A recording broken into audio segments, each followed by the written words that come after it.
सरहद सरहद नाम सुनते ही जिसके एक सिहरन सी पैदा होती है, आंखों में तैरने लगता है कि गोलियां चल रही होंगी, दोनों तरफ तनातनी होगी। लेकिन आप हमारे पीछे जो इलाका देख रहे हैं वो नेपाल है, और जहां मैं खड़ा होकर बोल रहा हूं वो भारत है। यहाँ ऐसी कोई संगीन नहीं दिखाई पड़ती और ना ही कोई तनातनी।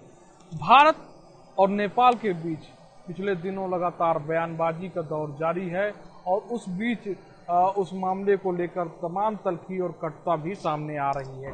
लेकिन यहाँ जब जमीन पर हम आकर देखते हैं, ये धारचूला का जो पूरा क्षेत्र है जहाँ आप पीछे देख पा रहे हैं, और पीछे ही मेरी जिस नदी को लेकर विवाद है, जो नदी सीमा रेखा को लेकर विवाद है, वो बह रही है। और जब यहाँ आकर चीजों को देखते हैं तो यहाँ वो उस रूप में नहीं दिखाई देती हैं। यहाँ सीधी बात कही जाती है कि यहाँ रोटी बेटी का संबंध है, राजनीति का नहीं।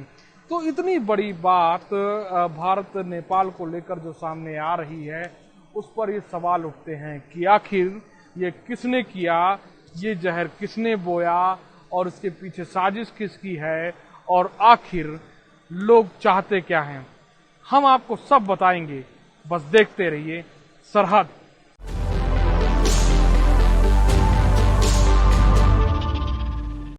सरहद में सबसे पहले बात करेंगे नेपाल की, जिसका पीछे वाला जो इलाका है वो आपको दिखाई पड़ रहा है। हम उसी नेपाल की बात करेंगे। नेपाल बहुत ज्यादा एक तरह से कहें कि अमीर कंट्री नहीं है, बहुत संपन्न कंट्री नहीं है, बहुत संपन्न देश नहीं है।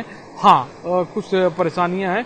सबसे बड़ी बात कि भौगोलिक रूप से लैंड लॉक कंट्री है, दो देशों के बीच में बफर जोन के रूप में काम करता है। ये आप खंगाल भी सकते हैं, गूगल पे आप तमाम इस तरह की जानकारी आपको मिल जाएंगी। लेकिन हम जो बताने जा रहे हैं कि इन दिनों आप देखेंगे कि पीछे सड़क निर्माण चल रहा है, और ये निर्माण कार्य जो है नेपाल की सेना कर रही है। उस विवाद के बाद जिसमें नक्शा पास किया था नेपाली संसद ने, और उसके बाद लगातार जो है तल्खी दिखाई थी। उसके बाद यहाँ से, यानी जो उनका ये धारचूला है भारतीय क्षेत्र, और वो दारचूला जिला है नेपाली क्षेत्र। दारचूला से लेकर उनके बॉर्डर तक उन्होंने अपनी सड़क बिछाने की कार्रवाई शुरू की है। अब सबसे पहली बात ये आती है कि 70 साल में जब इस तरह की जरूरत नहीं पड़ी, तो आखिर ऐसा क्या हुआ कि नेपाल इस तरह की चीजें करने लगा है। तो उसको समझने के लिए आपको नेपाल की राजनीति को समझने की जरूरत है।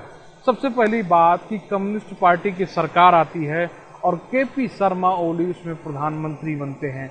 वो नेपाली राष्ट्रवाद की राजनीति को उदय करते हैं, और उसी राजनीति पर सवार होकर वो चीन की गोद में जा बैठते हैं अपनी जरूरतों को पूरा करने के लिए, अपनी आकांक्षाओं को पूरा करने के लिए। और उसके बाद शुरू होता है असली खेल।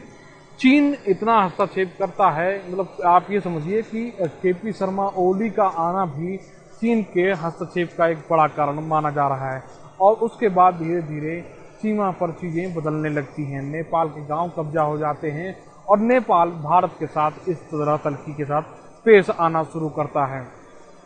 ये और आपको बता दें कि जो हमें यहाँ जानकारी मिली, जो बॉर्डर की जानकारी है, जो बॉर्डर की नेपाल लगातार यहाँ के बॉर्डर क्षेत्र में, लगातार यहाँ के गाँव में, लगातार यहाँ के लोगों में 20 से 30 करोड़ रुपए का इन्वेस्टमेंट या खैरात के रूप में करता है, और जिससे वो सिंपैथी पा सके। लेकिन यही वो मात खा जाता है। किससे? जो भारत और नेपाल के संबंध हैं। धारचूला और दारचूला का जो संबंध है, हम आपको बता दें, वो रोटी बेटी का संबंध है। रोटी बेटी का संबंध यानी बहनें उनकी यहाँ हैं और मामा उनके यहाँ। तो ये हमें कई लोगों ने यहाँ जब हमने बातचीत की तो उन्होंने साफ बताया कि कोई भी अगर इस तरह की कोई बात होती है नेपाल की तरफ से, और चीन उसमें कोई हस्तक्षेप करता है, तो कोई भी बर्दाश्त नहीं करेगा, फिर चाहे वो नेपाल में रहने वाला हो, चाहे वो भारतीय क्षेत्र में रहने वाला। आज भी किसी को कोई तकलीफ होती है तो बॉर्डर पार से लोग एक दूसरे की सहायता करते हैं। तो ये रहा भारत और नेपाल का संबंध जमीन पर। काठमांडू से अलग, काठमांडू की राजनीति यहाँ कहीं भी सफल होती नहीं दिखाई दे रही है, जो कि नेपाल की मजबूती और संबंधों की जो भारत के साथ संबंध है उसकी कहीं न कहीं छाप होती है। तो कहीं न कहीं ये पूरा घटनाक्रम नेपाल की राजनीति लगता है। दूसरी जो बड़ी बात कहें कि चीन का हस्तक्षेप। चीन दरअसल क्या है कि चीन जो यहाँ के लोगों को, यहाँ देखिए बड़ी अजीब बात है कि हो सकता है कि हम लोग वहां बैठ के समझते हो तो यहाँ के लोग कहते हैं कि चीन को जिस तरह से वो घिरा है कोरोना के मामले को लेकर, वो चाहता है कि सभी बॉर्डर डिस्टर्ब हो और डिस्प्यूटेड हो, जिससे लोगों का ध्यान उससे हटकर कोरोना से हटकर बॉर्डर पे चला जाए, और कमोबेश वही हो भी रहा है। तो इस तरह की जो चीजें हैं लोग महसूस करते हैं। लोग कहते हैं कि यही वजह है कि चीन ने जानबूझकर मौका पाकर इस चीज को हवा दी है और वो लगातार ही इस चीज को पुश कर रहा है।